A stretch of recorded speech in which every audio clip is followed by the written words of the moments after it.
Baiklah, Assalamualaikum warahmatullahi wabarakatuh. Bertemu kita kembali dalam kelas Cikgu Siti Fatimah. Jom belajar matematik.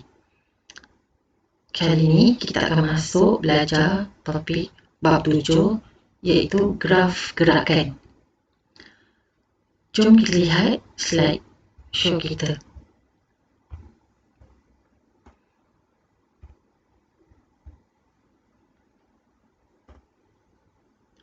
Okey, bab 7 ni graf gerakan. Kita akan masuk subtopik yang pertama iaitu 7.1 graf jarak masa. Objektifnya adalah 7.1.1 melukis graf jarak masa. 7.1.2 mentafsir graf jarak masa dan menghuraikan gerakan berdasarkan graf tersebut. 7.1.3 menyelesaikan masalah yang melibatkan graf jarak masa. Saya akan terangkan contoh satu dari dalam buku teks. Awak semua boleh tengok buku teks muka surat 184. Jom kita bacakan soalan ini dulu.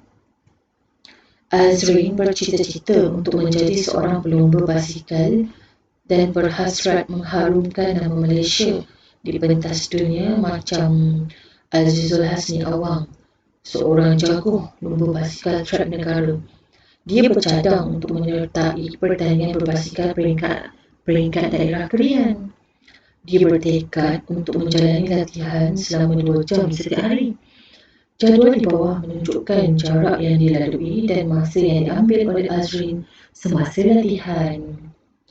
Okey, diberi masa dalam jadual tu unit dia minit, dari tempoh kosong, jarak dia dalam unit kilometer di mana bila masa 30 minit jarak yang dicapai adalah 10 km.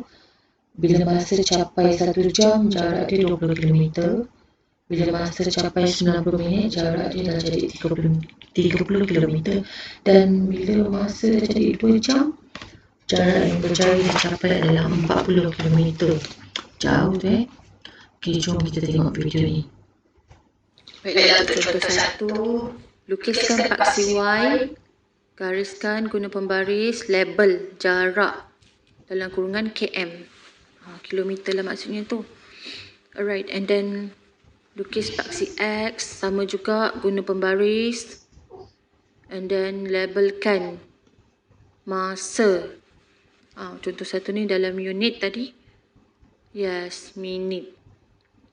Okey, seterusnya kita plotkan skala. Kita guna skala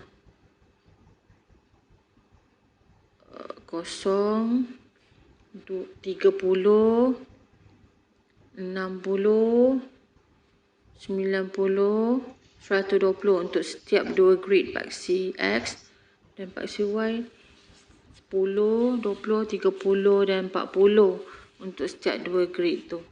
Seterusnya kita plotkan titik 00, titik 30, 10, titik 60, 20, 90, 30 dan titik 120, 40. Lain sekali kita gariskan, hubungkan all the points. Okey, dah siap graf kita. Okay, now cikgu nak terangkan contoh 2 tau. Jom kita baca soalan dia dekat muka surat 185. Encik Selva memandu keretanya selama 3 jam sejauh 240 km dari Kuala Lumpur ke Kuantan untuk melawat ibunya.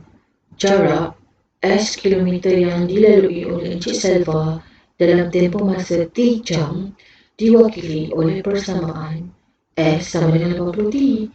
Lukis satu graf jarak masa yang mewakili perjalanan Encik Selva dari Kuala Lumpur ke Kuantan. So first sekali kita binalah jadual. Jadual masa jarak yang mempunyai baris masa dan jarak. Okay, bila masa dia kosong, jarak dia kosong. Bila masa dia 1 jam, jarak dia 80 km. Bila masa dia 2 jam, jarak dia 160 km. Dan bila masa dia 3 jam, jarak dia 240 kilometer. Lepas tu kita lukislah, kita tengok video ni. Okey, baiklah, mula-mula kita lukiskan dulu paksi Y. Guna pembaris saya. Label jarak dalam kurungan kilometer, km. Okey.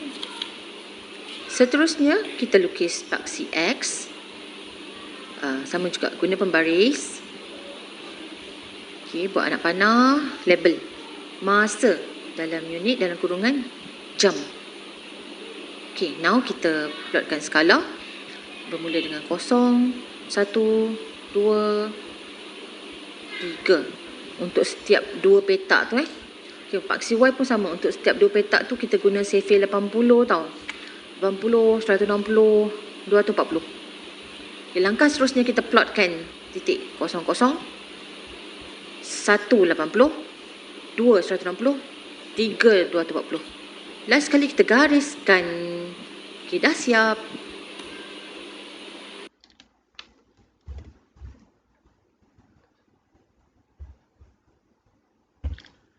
Okey, so dah siap.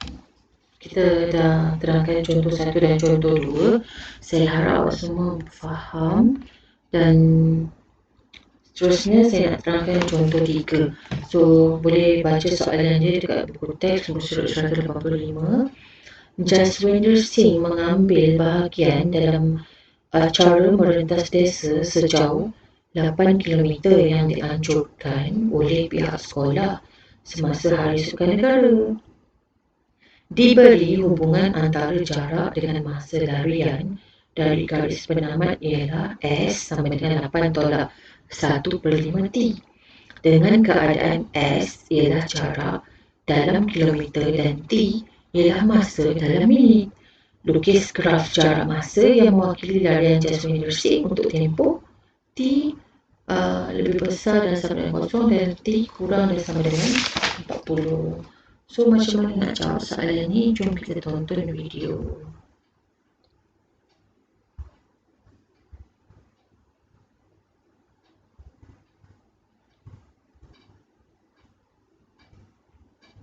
Okey, baiklah, untuk contoh 3 ni macam biasa, lukiskan dulu paksi Y, labelkan jarak kilometer, km. Kemudian lukis paksi X, guna pembaris juga. Labelkan masa dalam unit minit. Okey, seterusnya kita plotkan skala 0, paksi X 10, 20, 30, 40 untuk setiap 2 grid tu. Kemudian paksi Y 2, 4, 6, 8 untuk setiap 2 grid ya. Seterusnya kita plotkan titik. Ada 2 titik saja, iaitu titik 0, 8 dan 40, 0. Dan ambil pembaris, kita gariskan. Okey, dah siap. Okey, seterusnya cikgu nak masuk objektif yang kedua, iaitu para pelajar mesti boleh mentafsir graf jarak masa dan menghuraikan gerakan berdasarkan graf tersebut. So, contohnya adalah contoh 4 dan contoh 5 pada muka surat 188. Saya akan bacakan dulu soalan untuk contoh 4, iaitu graf jarak masa di sebelah menunjukkan gerakan sebuah kereta dan sebuah bas bersiaran. Graf OA mewakili gerakan kereta dari Puchong ke Bandaraya Melaka. Graf BC ialah gerakan bas bersiaran dari Bandaraya Melaka ke Puchong. Tentukan beza laju dan dalam kilometer per jam kedua-dua kenderaan tersebut. So, jom kita tonton video ni untuk tengok macam mana cara nak selesaikan, okey? So untuk contoh 4 ni, diberi graf, kita kena boleh taksirkan dengan baiklah graf tu. Okay, first thing first, kita label dulu. Point B tu, koordinat dia 0, 150. Point A koordinat dia 2, 150. Point C koordinat dia 30 dan point D dekat 00 tu ya. Okey, kan kita tak graf kita kan graf jarak masa. So dia punya kecerunan tu merupakan dia punya laju. So laju kereta sama dengan Y2 tolak Y1 per X2 tolak X1. Formula kecerunan. So tolaklah 150 tolak 0 kilometer perkan dengan 150 tolak 0 km perkan dengan 2 tolak 0 jam. So bila kita kira kita akan dapat 75 km per jam. Okey, itu laju kereta. Now kita kira laju bas persiaran. Sama juga formula kecerunan. Y2 tolak Y1 per X2 tolak X1. Sama dengan okey, tengok tu. 0 Y2 dia berapa? Kalau kita tengok graf bas persiaran yang hijau tu titik dia. Saya label ni. Tengok X1, X2, X1, Y1, X2, Y2. Okey, so sama dengan 0 tolak 150 per 3 tolak 0. Dapat negatif negatif 150 per 3. So sama dengan negatif 50 km per jam. Maka beza laju di antara kereta dan bas persiaran adalah 75 tolak 50 sama dengan 25 km per jam. Okey, habis contoh 4, tengok contoh 5. Saya bacakan dulu soalan dia. Graf jarak masa di sebelah menunjukkan gerakan sebuah kereta untuk tempoh 4.5 jam. Tentukan 1. Tempoh masa kereta berada dalam keadaan pegun. 2. Laju kereta sejam yang pertama dalam kilometer per jam. Dan B. Huraikan gerakan kereta untuk tempoh 90 minit yang terakhir. Jom kita tonton penyelesaiannya. Okey, baiklah. Contoh 5 ni, soalan A1, kita nak cari tempoh masa kereta berada dalam keadaan pegun. Okey, pegun ni maksud dia apa? Maksudnya dia diam, dia tak bergerak. Okey. So dalam erti kata lain, tempoh keadaan pegun kereta adalah sama dengan tempoh kereta itu berhenti, iaitu waktu yang mendatar tu. Maknanya tempoh dia adalah dari 3 tolak 2 dapatlah 1 jam. Dia tak gerak kilometer sama kosong kan. Okay, soalan nombor 2. Macam mana nak cari laju kereta sejam yang pertama? Okay, kalau kita perhatikan graf tu, laju kereta sejam yang pertama ni sebenarnya sama je dengan laju kereta 2 jam yang pertama.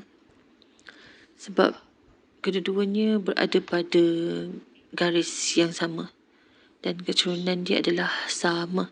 So kita guna formula kecerunan 150 tolak 0 km perkan dengan 2 tolak 0 jam. Dapatlah 75 km per jam. Okey. Dan soalan B, macam mana nak huraikan gerakan kereta untuk tempoh 90 minit yang terakhir? Cari dulu laju kereta. 270 tolak 150 untuk tempoh tu bahagi 4.5 tolak 3. Kita akan dapat 80 km per jam kan? Maka dapatlah kita simpulkan bahawa kereta bergerak sejauh 120 km dengan kelajuan 80 km per jam bagi tempoh 90 minit yang terakhir. Okey. Okey, baiklah. Sebelum awak semua boleh proceed, awak semua mesti dah faham contoh 1, 2, 3, 4, 5 yang saya terangkan. Kalau masih belum faham, boleh buka buku teks untuk fahamkan lagi contoh 6 dan contoh 7 ya. Okey. Dan seharusnya awak dah boleh buat latihan 7.1a muka surat 186 dan juga latihan 7.1b muka surat 190. Seterusnya kita nak masuk objektif yang ketiga dalam subtopik 7.1 graf jarak masa tadi, iaitulah 7.1.3 menyelesaikan masalah yang melibatkan graf jarak masa. So, jom kita tonton video.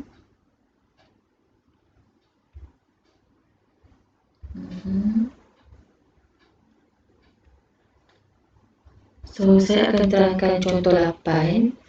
Sebelum tu saya akan bacakan dulu soalan ni ya. Graf jarak masa yang tidak lengkap di sebelah menunjukkan perjalanan Encik Tan dari Seremban ke Lumut. Encik Tan berhenti di Rawang untuk makan tengah hari dan rehat seketika sebelum meneruskan perjalanannya ke Lumut. A. Jika laju purata kereta Encik Tan dari Seremban ke Rawang ialah 66.2/3 km per jam, hitung jarak di antara Seremban dengan Rawang dalam kilometer. Boleh tak agak ni nak kira? Boleh.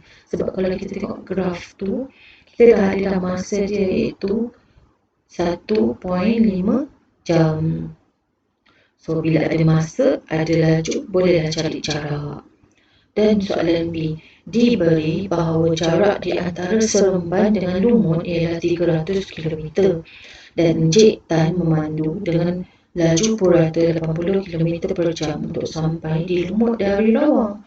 Lengkapkan graf jarak masa yang diberikan bagi mewakili keseluruhan perjalanan Encik Tan. Okey, ini pun tak ada masalah sebab dia dah bagi tempoh masa dekat graf tu 2.5 jam.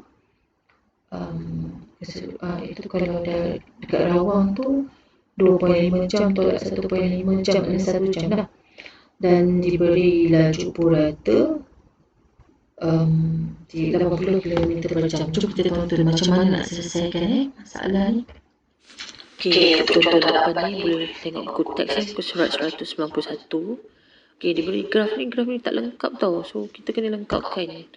Iaitu kita kena cari kilometer jarak untuk ketiga-tiga destinasi tu, Seremban, Rawang, Lumut. Okey. Dan juga masa dia lah. Okey, kita kira dulu soalan A. Jarak sama dengan laju darat masa. Masukkan nilai 66.2/3 km per jam tu darab dengan 1.5 jam. So, dapatlah 100 km jarak daripada Seremban ke Rawang. Plotkan kat graf nanti.